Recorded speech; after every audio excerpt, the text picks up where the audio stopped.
Rhino? No, just doing 5 line.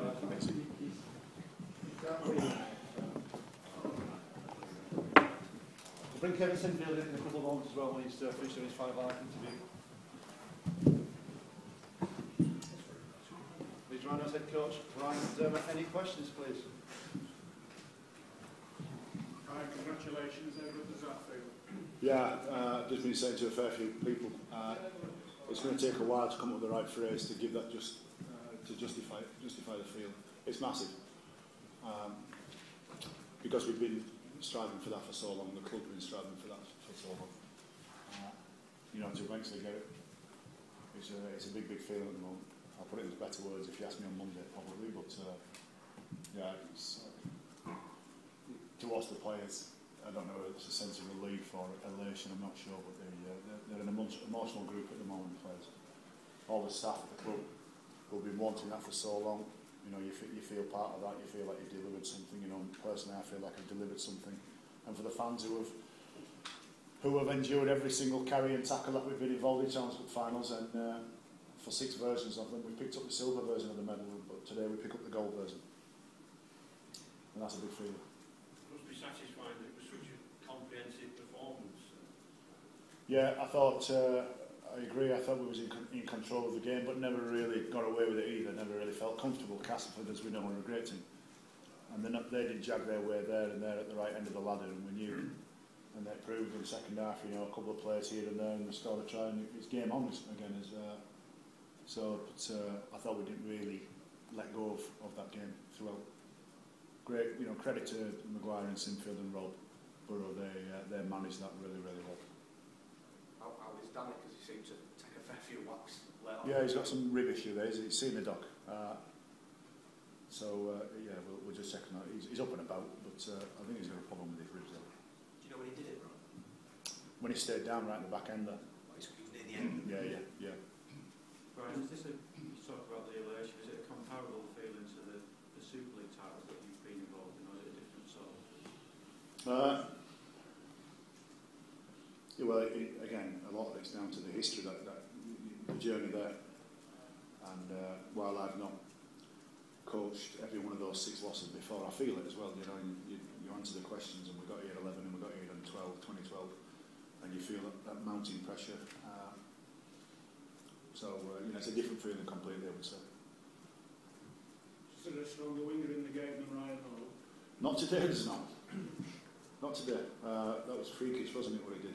I mean, he did something similar in the semi-final against Monaghan. And he is the cliche version of you know what he's going to do, but you've got to stop the bugger as well. And he's a big, strong fella. I think you only made 1 substitution in that first half, Brian. Was that always going to be the plan, or as the half went on, did you realise that the lads who were out there were doing such a good job? Well, they're just work machines. That back row, we've got Carl Ablett, Brett Delaney and James Jones.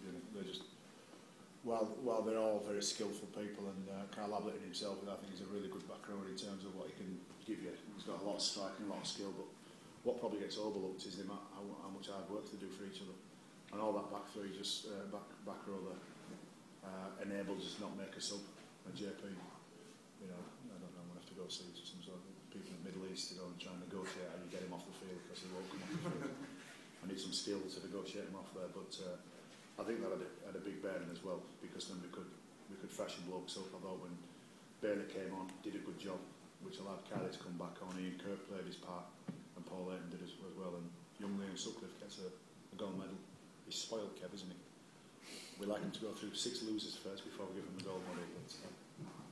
How sweet a moment was that, Kevin?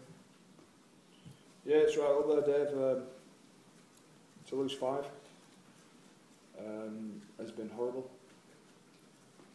So to finally get our hands on it is really special. I think, not just for myself and the guys who've played and lost here before, but it's great for our coaching team, it's great for the players, it's great for the club. Our family and friends over the years and supporters have had to keep coming down here and spend their hard-earned money and then drive back up that M1. Disappointed and disillusioned with how we've performed. So today's one about perseverance as a group, perseverance as a club, and certainly perseverance by a lot of people out there who hopefully today we send them home smiling, and I don't think today erases those 5 or 6 defeats. I don't think I'd ever want those erasing, but certainly a special moment. What would you say about Ryan Hall's performance? As world class to me, he's for me he's the best winger in the world. So to have him in your team was very special. I thought Tom Briscoe were very good as well. I thought Zach were good. Look, the players will get a lot of credit here tonight, but the guy sat next to me masterminded that. And to get a team like ours to play with a ruthless streak is difficult, because there's some guys in there who want to play champagne rugby right from the start. And the champagne rugby has worked for us from time to time, but today weren't about that. Today was about a ruthless performance and about a game plan that we executed as well as we could, I think, as a group, but masterminded by Brian and some of the other members of the coaching team, and he deserves a lot of credit, because the win against Warrington in the semi was down to a very, very good game plan again. So I'm delighted for Brian as well.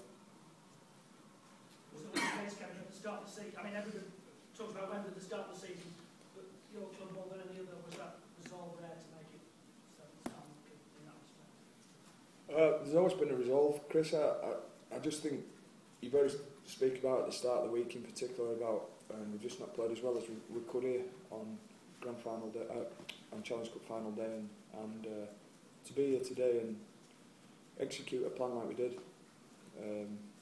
is satisfying. So I think when you've had the knockdowns like we have over the years, to take 15 years for a club like ours to finally get their hands back on the trophy, it was too long, but we've not deserved it as well. So today's a special one. Do you ever feel that the game slipped out of your grasp at any point, kept throughout that 80 minutes you were almost in control all the way through? I think we got a little bit twitchy when it was 16-10 for a little while, wasn't it? You know, perhaps in the past we may have gone away from our plan. The fact we stuck at it and continued with what we're doing, I think probably the word of the day for me here is perseverance. We persevered with our plan, and it got the game. And for the last 15 years, the group, the club, our fans have had to persevere through quite a bit of adversity. So we stand here today smiling, which is great.